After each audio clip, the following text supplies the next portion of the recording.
속에서는요,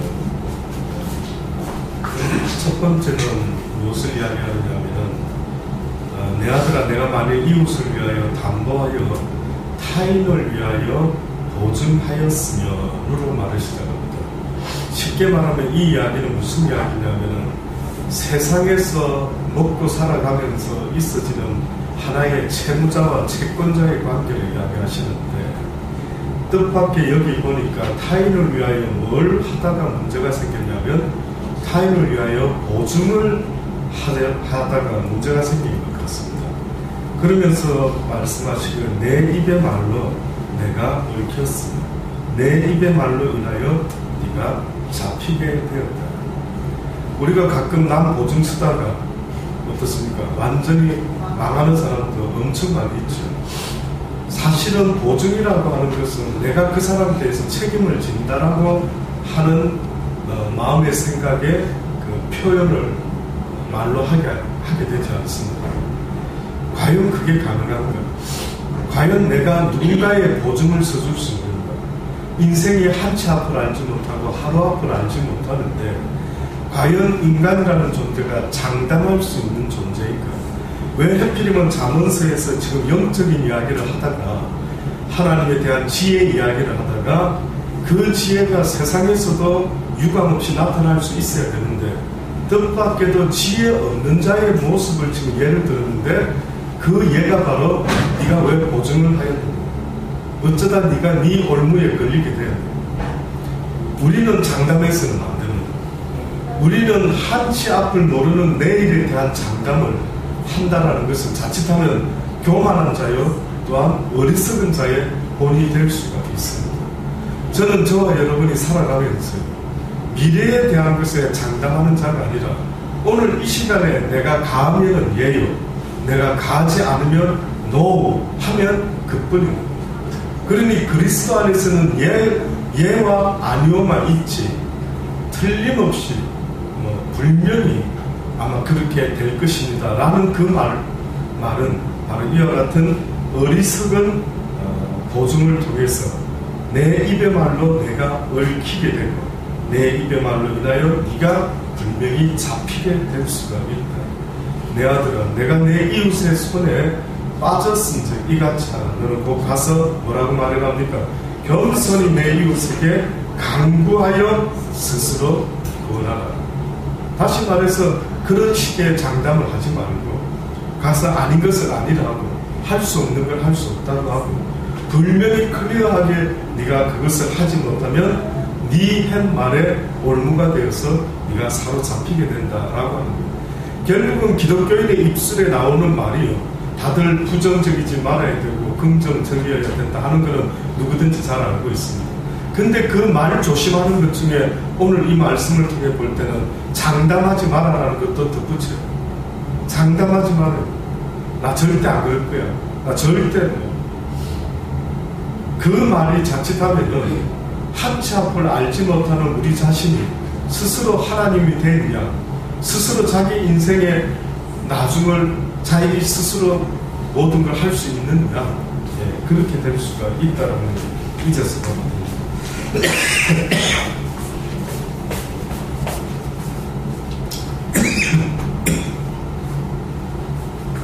두 번째는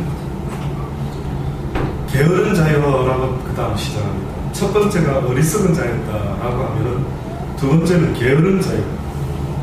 개인에게로 가서 그 하는 것을 보고 지혜를 얻으라. 성경의 구약 성경의 게으른 자여라는 이 호칭은 잠언서에 가장 많습니다. 잠언서의 후구절절 중간중간에 보면 게으른 자야, 게으른 자. 신약 성경에는 딱 한 군데 나옵니다.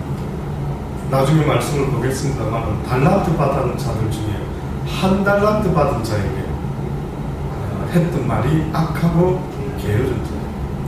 성경에서 특히 잠언서에서 게으른 자를 뭐라고 말하고 있느냐면 오늘 본문에는 게으른 자야 개인에게 가서 그 하는 것을 보고 지혜를 얻으라 라고 했는데 이 게으른 자의 모습을 잠언서에서는 뭐라고 표현하는지 보겠습니다.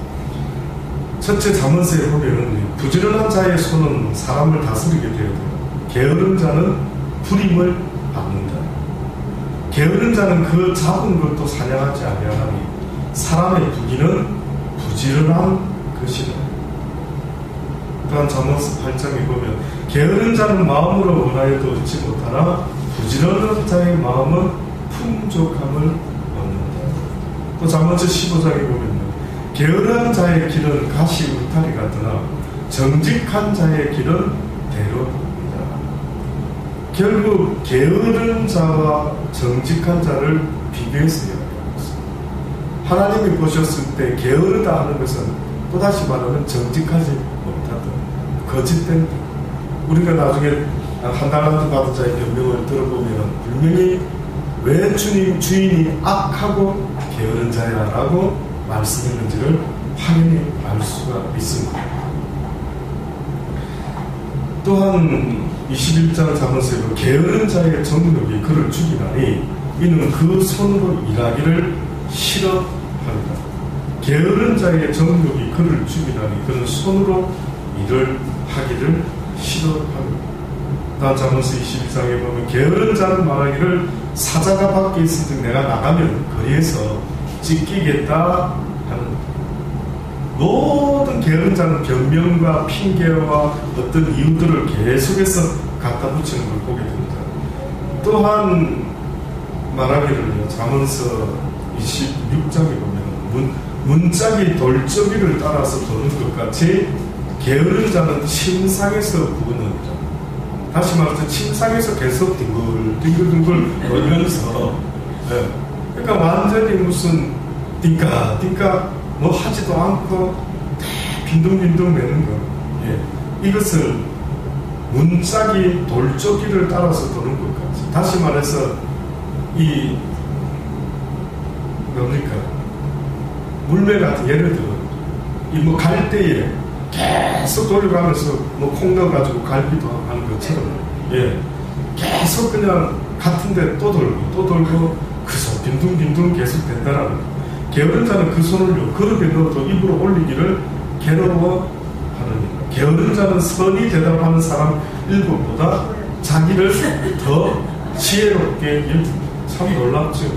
하여튼 게으른 자의 이 모습이 구구절절 혹시 여러분과 내 속에는 없는지를 사실 비춰봐야 됩니다.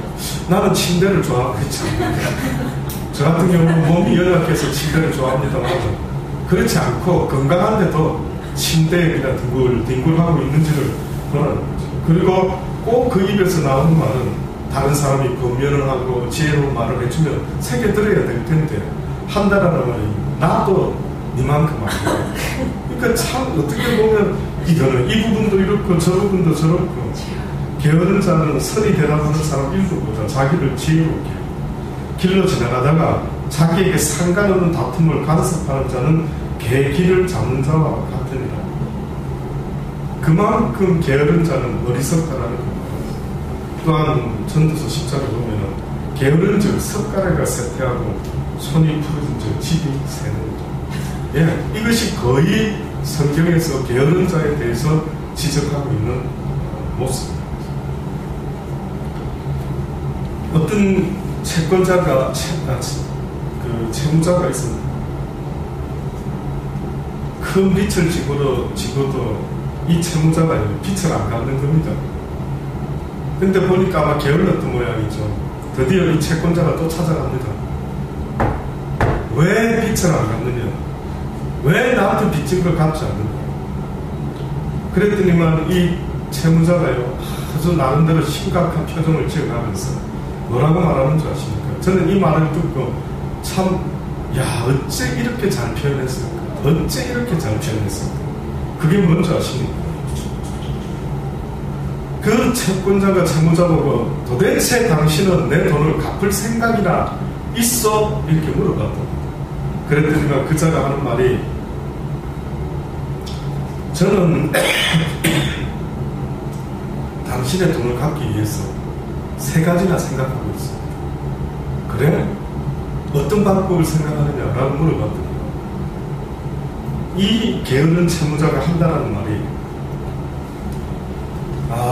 하면서 말을 주저하더니만 첫 번째 하나는 나는 당신이 갑자기 죽어가지고 돈을 받을 수 없게 되었으면 좋겠다 하는 생각을 하고 있습니다. 이게 그 채무자의 첫 번째 생각이에요. 바람이었어요.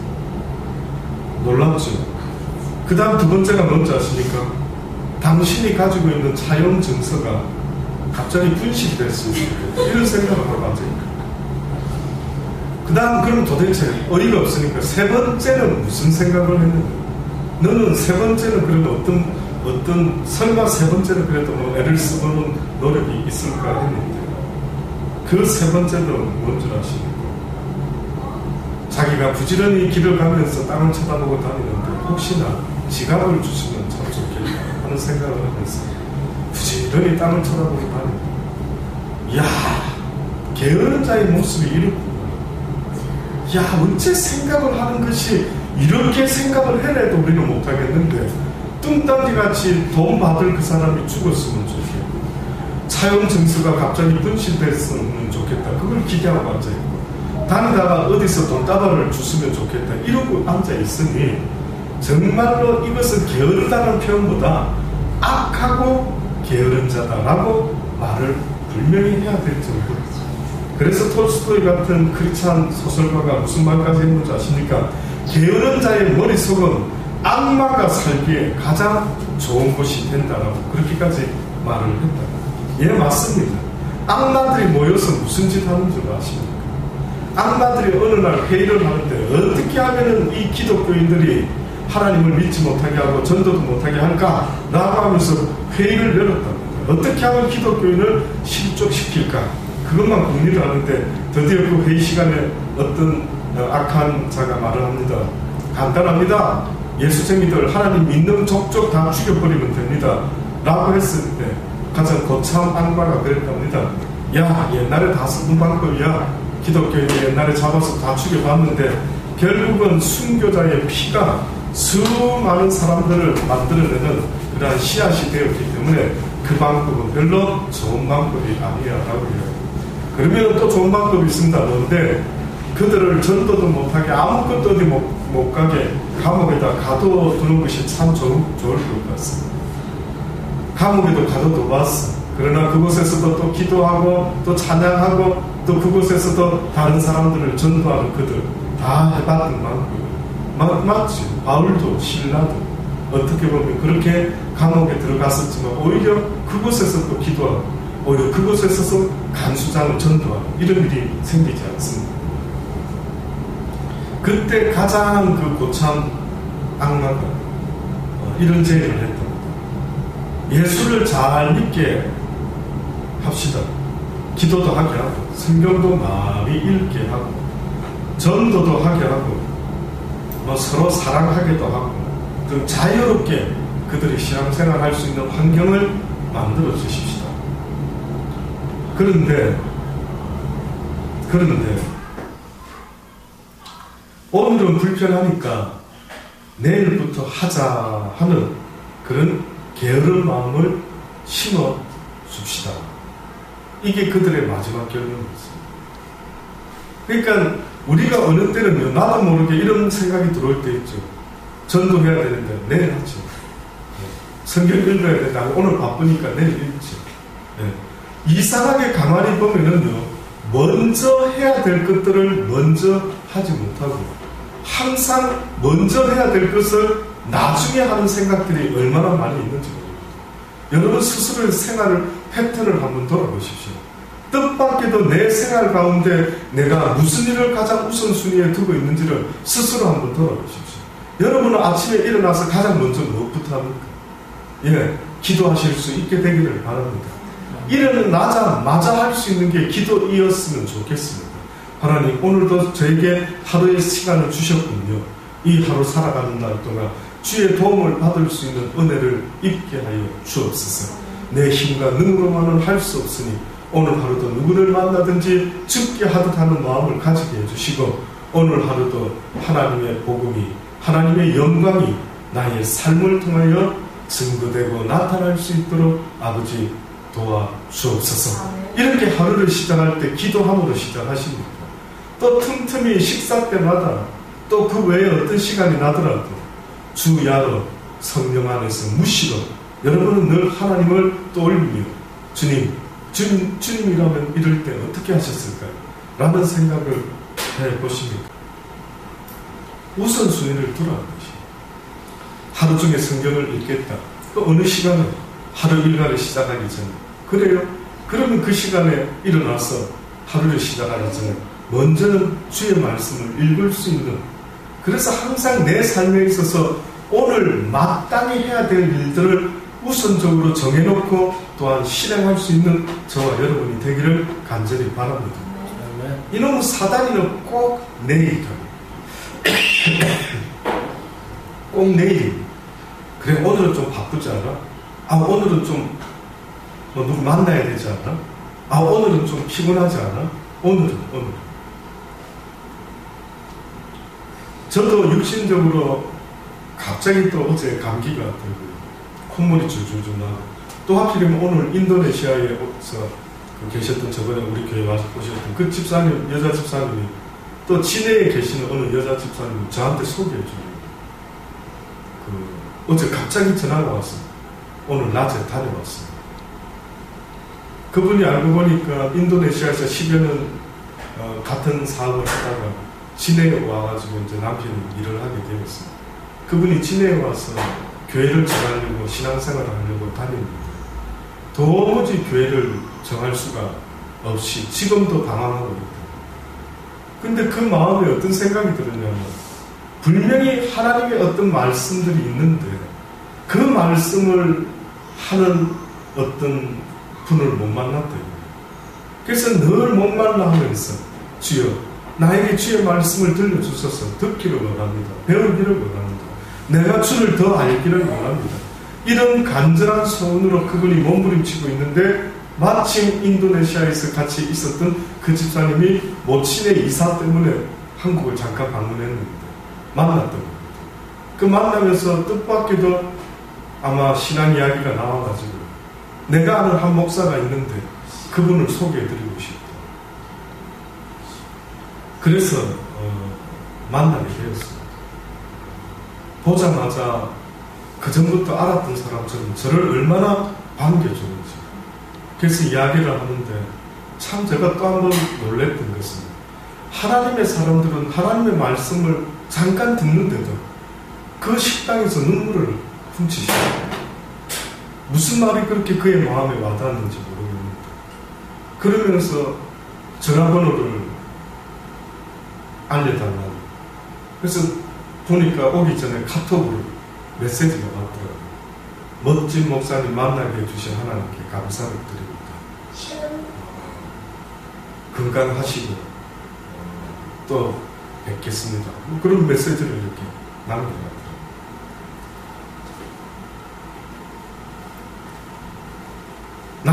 날마다 하나님 앞에서 게으르지 않는 자의 모습이라는 것은, 또다시 말하면 날마다 하나님의 말씀을 사모하고 구할 줄 아는 자를 성경은 부지런한 자다라고 말하고 있습니다. 하나님이 원하는 부지런함은 세상에 대한 걸 말하는 게 아닙니다. 텔레비를 어떤 게으른 자가 빈둥빈둥 침대에서 텔레비를 보다가 텔레비가 고장이 날 뻔했어요. 그때 자기가 좋아하는 유머 1번지를 보는데 갑자기 텔레비가 중간에, 그러면 그 게으른 자가 어떻게 할 것 같습니까?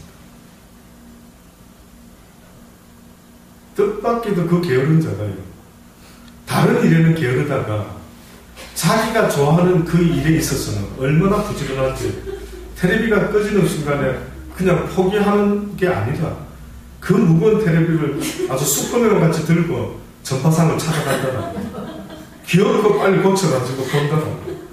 그러니까 게으르다 하는 것은 어떻게 보면 모든 분야에 있어서 다 게으른 자가 아닌 것입니다. 자기가 좋아하는 일에는 엄청 부지런하다. 자기가 즐겨하는 것에 대해서는 세상에 게으른 자는 없다. 맞지? 하나님이 말하는 게으른 자는 하나님을 찾고 구하는 그 일에 게으른 자라고. 그 집사님이 저를 만나가지고 잠깐 하나님 이야기를 한두 시간 나누는데 얼마나 그 심정이 좋아가지고요. 야, 어떻게 저렇게 사모할 수 있을까? 어떻게 저렇게 하나님 말씀을 아멘으로 받을 수 있을까 싶을 정도로 그 짧은 한 시간이 저에게는 기쁨이었고, 저에게는 보람이었어요. 그래서 제가 메시지를 답장을 보냈죠. 귀한 하나님의 딸을 만나게 돼서 저도 참 좋은 시간을, 기쁜 시간을 보냈습니다. 항상 하나님께서 함께 하기를, 그래서 늘 승리하시기를 주의 이름으로 기도합니다. 시내로 잘 내려가십시오. 그렇게 제가 답장을 보내드렸습니다. 그곳에서 여기까지 와가지고 생전에 알지도 못하는데 누군가가 와보라. 한번 그 어떤 목사님 만나봐라. 그리고 그의 입에서 나오는 말을 한번 들어봐라. 전혀 뭐 나하고 상관없는 사람, 내가 뭐 거기까지 가서 뭐 점심을 먹어가면서까지 말할 수 있을까? 근데 뜻밖에도 세상 일에는 혹시나 게으를 수 있을지 몰라도 하나님의 일에 부지런한 자 되기를 주님은 원하신다는 사실을 잊지 마시기를 바랍니다. 그래서 마태복음 25장에 보면은 누가 정말 악하고 게으른 자인지를 성경이 말씀하고 있습니다. 마태복음 25장 14절로부터 말씀을 보면 어떤 사람이, 또 다른 성경에는 어떤 왕이 타국에 갈 때 제 종들을 불러가지고 자기 소유를 맡긴 것 같으니 각각 그 재능대로 하나에게는 금 5달란트, 또 하나에게는 2달란트를, 하나에게는 1달란트를 주고 떠났더니 5달란트 받은 자는 바로 가서 그곳으로 장사하여서 또 5달란트를 남기고, 2달란트를 받은 자도 그같이 하여 또 2달란트를 남겼으되 1달란트를 받은 자는 가서 땅을 파고 그 주인의 돈을 감추어 두었더니 오랜 후에 그 종들의 주인이 돌아와서 저희와 회개할세. 5달란트 받았던 자 5달란트를 더 가지고 와서 가로되 주여 내가 5달란트를 주셨는데 보소서 내가 또 5달란트를 남겼나이다. 그 주인이 이르되 잘하였도다. 착하고 충성된 자라. 내가 작은 일에 충성하였으며 내가 많은 것으로 내게 맡기리니 내 주인의 즐거움에 참여할지어다. 라고 2달란트 받았던 자도 와서 가로되 주여 내가 또 2달란트를 주셨는데 보소서 내가 2달란트를 남겼나이다. 그 주인이 이르되 착하고 잘하였도다. 착하고 충성된 종아, 내가 작은 일에 충성하였으며 내가 많은 것으로 내게 맡기리니 내 주인의 즐거움에 참여할지어다. 게으른 1달란트 받은 악하고 게으른 자를 빼고는 전부 다가 칭찬을 받는데 하나님이 맡기신 것은 대단한 일을 맡겼다고 말하지 않습니다. 주인이 맡긴 것은 네가 작은 일에 충성했다. 네가 대단한 네가 무슨 대단한 일을 했구나 이렇게 말씀한 게 아니고 네 삶 속에서 네가 할 수 있는 그 최선의 자그마한 것을 가지고 네가 충성되게 네 역할을 잘 감당했고, 내가 누군가의 아내로, 누군가의 남편으로, 때로는 누군가의 엄마로, 누군가의 아빠로 당연한 것 같지만 그 조그만 일에 최선을 다했다. 어떻게 하면 엄마의 역할을 하나님이 기뻐하는 엄마의 역할을 생각해 보셨습니까? 어떻게 하면 하나님이 기뻐하는 아빠의 역할을, 어떻게 하면 하나님이 기뻐하는 직장인의 모습으로 내 동료들 가운데, 또 내가 만나는 사람들 가운데 과연 내가 어떻게 행하는 것이 하나님이 보실 때 충성된 종이라.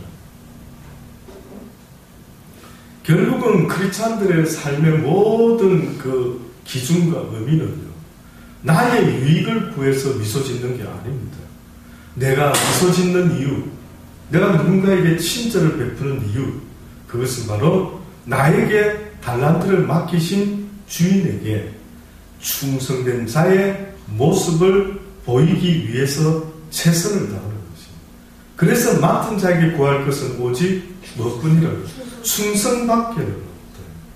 그러니까 때로는 우리가 크리스찬이 된다는 것, 이제 깨달았다 하는 것은요, 하나님이 나에게 맡겨주신 그 달란트를 가지고 충성을 다해야 되는데, 그 충성이 어디서부터 시작되어야 되냐면 내 삶의 모습, 내 위치, 내 직분 속에서부터 시작이 돼요.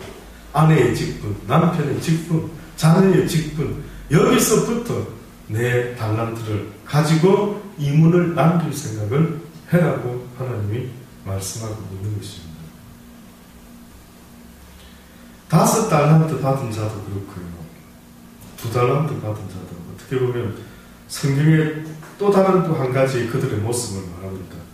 5 달란트 받은 자는 바로 가서 그것으로 장사를 했대요.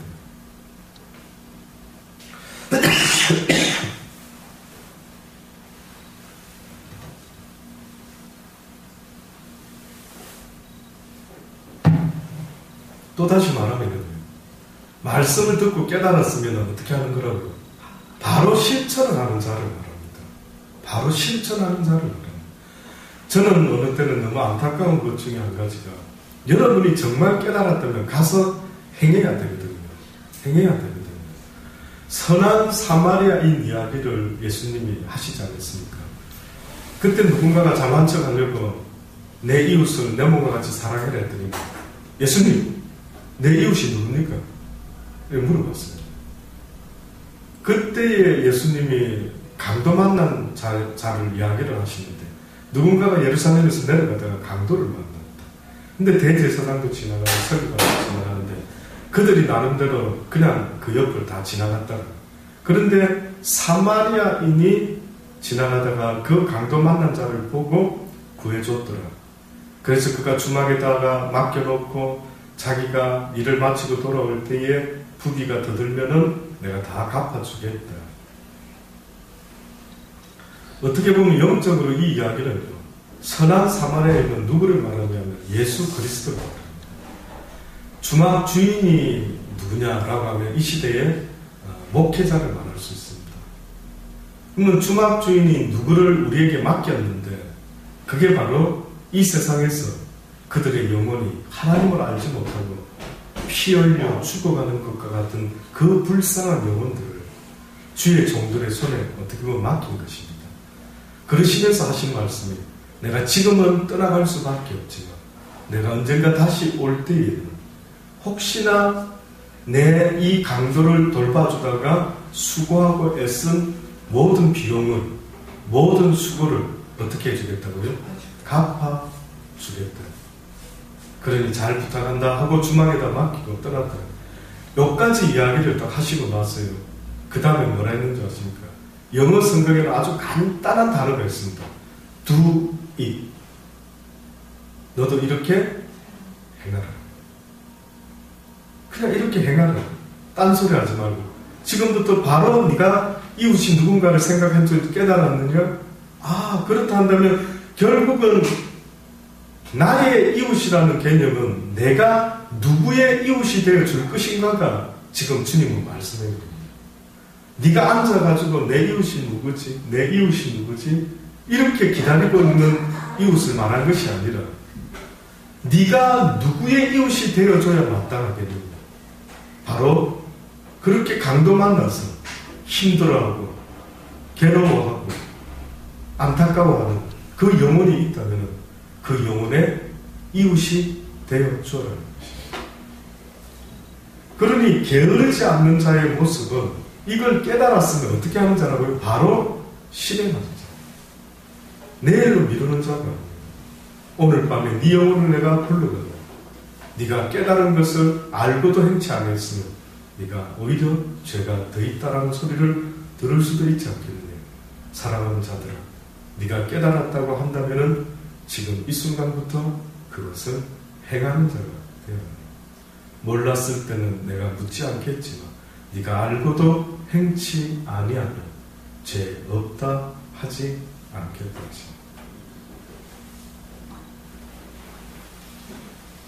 드디어 한 달란트 받은 자에게 이제 대화를 합니다. 한 달란트 받은 자. 한 달란트 받았던 자도 와서 가로되 주여 당신은 잘 들어보십시오. 이 악하고 게으른 자가 똑같은 주인을 보고도 어떻게 생각했는지를 한번 들어보십시오. 예수님은 다 똑같은데 어떤 자의 눈에는 그 똑같은 예수님, 그 인자와 사랑과 긍휼과 자비가 많으신 그분을 보고도, 똑같은 분을 보고도 어떤 희한한 생각을 하는지 한번 들어보십시오. 그가 뭐라고 말하느냐면, 당신은 굳은 사람이라. 심지 않은 데서 거두고 해치지 않은 데서 모으는 줄을 내가 알았으므로 두려워하여 나가서 당신의 달란트를 땅에 감추어 두었나이다. 벗어서 당신의 것을 받으셨나이다. 그렇게 이야기합니다. 참으로 뜻밖의 모습이죠. 왜 같은 분을 보고도 그 사람의 마음이 어떠하냐에 따라서요, 결국은 어떻게 보는 것이 결정나는데, 이 사람의 마음은 한마디로 말하자면 어두운 가운데 있는 자의 마음입니다. 어두운 가운데. 빛이 왔음에 이 빛을 좋아하는 것이 아니라 이 빛을 싫어하고 피하는 자.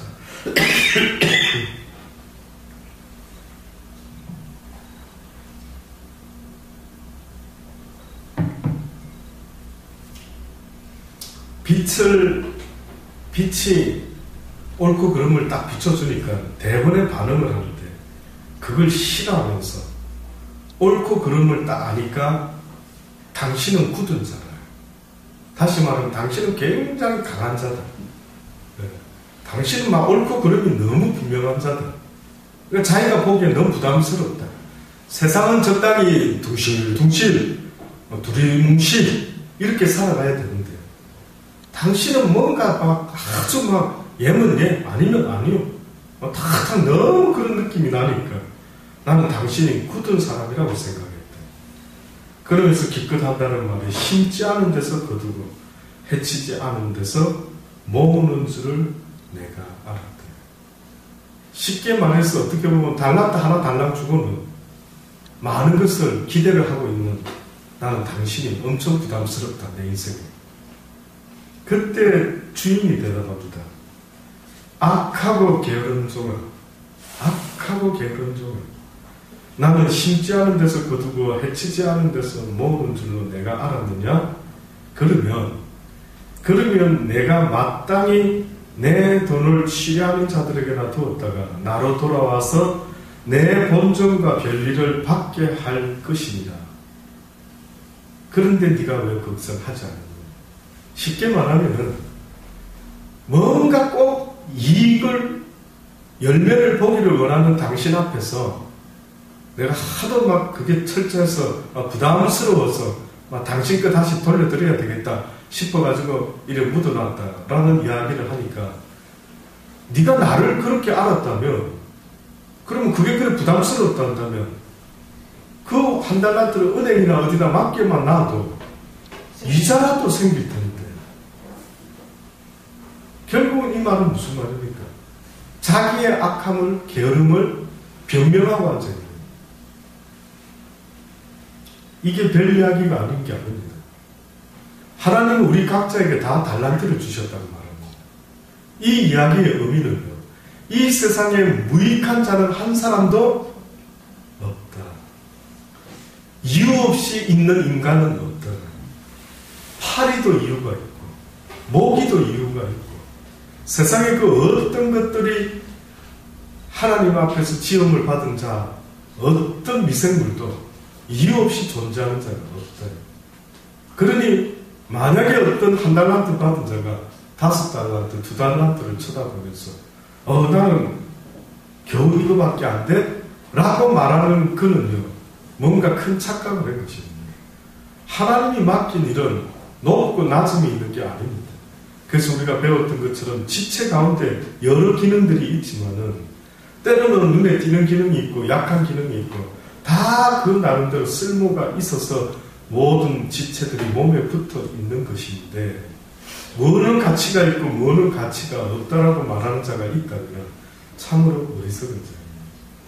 그러니 한 달란트 받은 그도 결국은 하나님이 다 나름대로 어떤 이유와 목적이 있어서 그를 이 땅에 보냈는데, 자기가 어떻게 해야 될지를 전혀 알지 못하고 부지런히 자기가 할 수 있는 그것을 하는 그뿐인 것은, 그런 결국 어떻게 보면 그런 식으로 부정적으로 아무것도 하지 않고 이 땅에서 살다가 그 주인이 왔을 때 문제가 생기는 겁니다. 이 이야기도 무슨 이야기냐면 하나님과 인간의 이야기를 하고 있습니다. 특별히 어떤 사람이 오늘 여기 마태복음 어떤 사람이 타국에 갈 새 그 종들을 불러서 소유를 맡겼다라고 했습니다.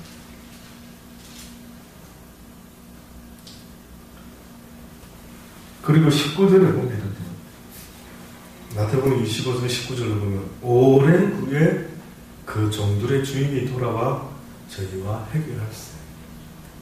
주인이 돌아온 시간이 꽤나 길었던 거예요. 무슨 의미가 있겠습니까? 어떻게 보면 내 인생을 시작해 하신 하나님, 꽤나 긴 시간, 60년, 70년, 80년, 긴 시간을 맡겨놨던 것 같습니다. 오랜 시간 동안에 네 달란트를 조금이라도 이문을 남길 수만 있었다면 결단코 이렇게 악하고 게으른 자라는 소리는 듣지 않았을 텐데, 너무 안타까운 것은 그 수많은 시간 가운데 그 오랫동안 기회를 줬는데도 결국 아무것도 하지 못하고 주인 앞에 서게 되었을 때에 그때 주인이 분명히 말씀했던 것처럼 이제 그에게서 그 한 달란트마저도 뺏어 10달란트 가진 자에게 주어라. 무릇 있는 자는 받아 풍족하게 되고 없는 자는 그 있는 것까지 빼앗기리라. 이 무익한 정을 바깥 어두운 데로 내어 쫓으라. 거기서 슬피 울며 이를 갈미 있으리라. 이것은 이 지금 달란트 비유는 한마디로 인생 마지막 때에 하나님의 뜻을 쫓아서 살지 못했던 자가 바깥 어두운 데 내쫓긴다라고 했던 것처럼 지금 이 달란트 비유에서도 한 달란트 받은 자에게 똑같은 결론을 이야기하고 계십니다. 똑같은 결론. 그러니 여러분 기억하십시오. 언젠가 그분이 오실 터인데 그분 앞에서 나에게 주어진 시간 속에서 먼저 마땅히 내가 해야 될 그 일이 뭔지를 날마다 생각할 수 있게 되기를 바랍니다. 그래서 게으른 자야 누구에게 가서 배우라고 말한 줄 아십니까? 잠언서 기자가 뭐라 했습니까? 개미에게 가서 배우라. 개미는 두령도 수령도 간역자도 없는데 뜻밖에도 그들은 마땅히 행할 바가 뭔지를 알고 열심히 일을 하면서 먹이를 모아둔다. 근데 그들이 먹이를 모으는 그 습관 속에 무엇을 준비하는 게 있느냐면 겨울을 준비하고 있습니다. 일하지 못할 그날, 일하지 못하고 아무것도 할 수 없을 때를 예비해서 그 개미들은 비록 조그마한 벌레에 불과한데도 부지런히 먹을 것을 준비하고 쌓는다. 무슨 뜻입니까? 너희도 개미와 같이 너희가 나의 일을 할 수 없는 날이 오기 전에, 다시 말하면 이제 네가 늙어서 어떻게 보면 더 이상 아무것도 할 수 없는 공고한 인생이 되기 전에 그저 죽음만을 기다리고 있는 그런 덧없는 시간이 오기 전에 조금이라도 더 힘이 있을 때, 아직도 몸이 그래도 움직이고 다리가 움직이고 팔이 움직이고 입술이 있고 아직도 그래도 할 게 남아있을 이 기회가 있을 때 부지런히 하늘나라에 하나님이 기뻐하는 것들을 쌓아라는 것을 말씀하는 것 아니겠습니까? 그러니 주님이 이 땅에 보화를 쌓지 말고 부지런히 어디다 쌓으라고? 하나님의 나라에 네가 기회 있을 때, 네가 선한 일을 행할 수 있는 기회가 있을 때에 네가 부지런히 그 나라에 쌓으라고 말씀하고 있습니다. 아무쪼록 게으르고 악하고 게으른 자의 소리를 듣지 않는 저와 여러분 되기를 바랍니다. 참으로 충성된 자였다. 네가 이 땅에서 사람들이 알아주지 않는 그 삶 속에서 네가 날마다 나를 바라보고 내 뜻을 구하며 나의 말에 순종하고자 애쓰며 살았던 너의 모든 모습들이 참으로 충성된 자의 모습을 보였으니 내가 너에게 줄 상이 참으로 크도다. 나는 공평한 하나님이지 않느냐. 이 땅에서 너희가 대접받지 못했다 할지라도 내 나라에서 내가 너희를 상을 주며 대접할 것이니 그때는 너희가 나를 공평한 하나님이라고 알게 될 것입니다. 기억하시기 바랍니다. 기도하십시다. 좋으신 아버지 하나님 감사합니다. 날마다